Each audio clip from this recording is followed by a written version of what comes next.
Now, before you go on and get your timeline report, let's take a little bit and just finalize your timeline.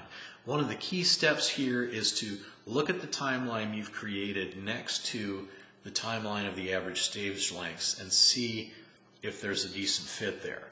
Now, just because you may have a stage that falls outside the norms. Maybe this valley lasted 5 years and the average is 2, or this stage lasted 6 years and the average is 10. Just because you're not at the norm doesn't mean something's wrong.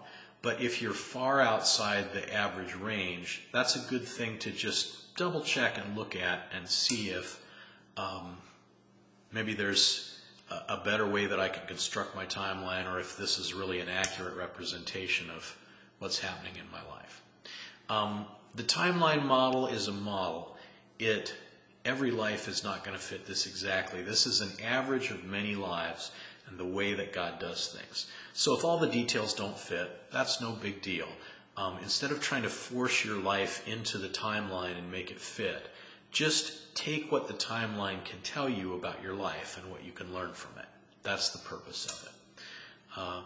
There's some reasons listed on the page there of why your life may not exactly match the norms. For instance, if you made Jesus Lord later in life, got saved later in life, your stages will tend to be compressed and shorter than normal because you don't got as many years to work with as most people, and God wants to get you to the place you're called to be.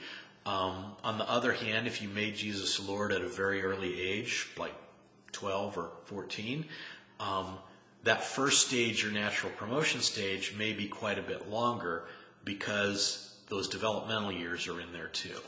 So again, test your timeline against the average stage lengths. Let it give you some insight on what your timeline ought to look like.